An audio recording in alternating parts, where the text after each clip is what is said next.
ಹೊಸ ವಿಡಿಯೋಗೆ ಸ್ವಾಗತ ರೀ. ಇವತ್ತು ರೀ ಮನೆಯಲ್ಲಿ ಒಬ್ಬರೇ ಇದ್ದಾಗ ಎಗ್ ರೈಸ್ ಹೆಂಗೆ ಮಾಡೋದು ಅಂತ ಹೇಳ್ತೇನೆ ಬನ್ನಿರಿ. ತಾಬಾನಿ ಒಳಗೆ ಉಳ್ಳಾಗಡ್ಡಿ ಹೆಚ್ಚಿ ಹಾಕ್ಕೊಂಡು ಅದಕ್ಕೆ ಸ್ವಲ್ಪ ಆಯಿಲ್ ಹಾಕಿ ಕಾಯಿ ತನ ಬಿಡುಣ್ರಿ. ಕಾದ್ಮೇಲೆ ಅದಕ್ಕೆ ಅರಿಶಿನ ಪುಡಿ, ಜೀರಿಗೆ, ಮಸಾಲೆ ಹಾಕೋದ್ರಿ. ಪ್ರತಿಯೊಂದನ್ನು ಒಂದೊಂದು ಸ್ಪೂನ್ ಆಗಿ ಹಾಕಿರಿ. ಮತ್ತು ನಿಮ್ಗೆ ಎಷ್ಟು ಬೇಕಲ್ಲ ಅದರಂತೆ ಹಾಕಿರಿ. ಇನ್ನೂ ರುಚಿಕರವಾಗಬೇಕಂದ್ರೆ ನೀವು ಕೊತ್ತಂಬರಿಯಾರ ಏನಾರ ಒಂದು ಸ್ವಲ್ಪ ಚೇಂಜಸ್ ಮಾಡ್ಬೋದು ರೀ.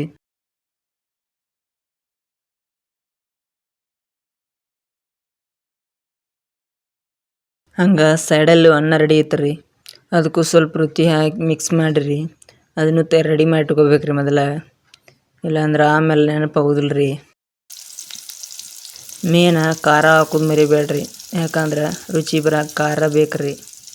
ಚೆನ್ನಾಗಿ ಕಚ್ಚಾಡಿಸಿದ ನಂತರ ಅದ್ರ ಕಲರ್ ಚೇಂಜ್ ಆಕತ್ರಿ.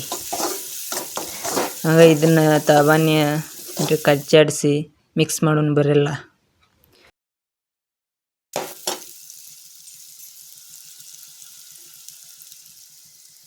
ನಂತರ ನೀವೆಷ್ಟು ತತ್ತಿ ಹೊಡೆದಿರ್ತಿರಲ್ಲ ಅದನ್ನು ತಾಬಾನಿಗೆ ಹಾಕ್ಕೊಂಡ್ರಿ.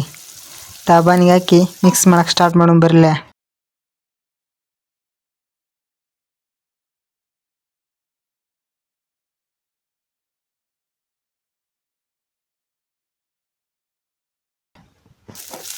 ರೆಡಿ ಮಾಡಿ ಇಟ್ಕೊಂಡನ್ನ ತಾಬಾನಿ ಹಾಕೊಂಡು ಬರಲ್ಲ. ತಾಬಾನಿಗೆ ಹಾಕಿ ಅದನ್ನು ಅದ್ರ ಕೂಡ ಮಿಕ್ಸ್ ಮಾಡೋಣ್ರಿ. ಆಮೇಲೆ ಅದು ರೆಡಿ ಆಯ್ತು ನೋಡ್ರಿ ಎಗ್ ರೈಸ.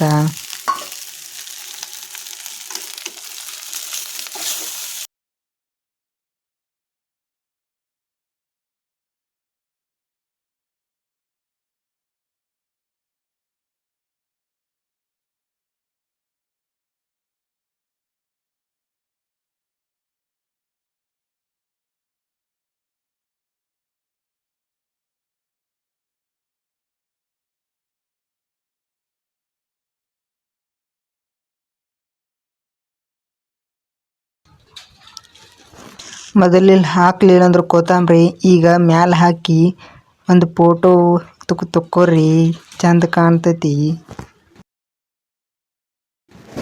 ಹಂಗೆ ರೆಡಿ ಆದಮೇಲೆ ಸೈಡಲ್ಲಿರೋ ತಾಬಾನಿಗೆ ಶಿಫ್ಟ್ ಮಾಡಿ ಟೇಸ್ಟ್ ಹೆಂಗೈತಿ ಅಂತ ಹೇಳಲ್ರಿ.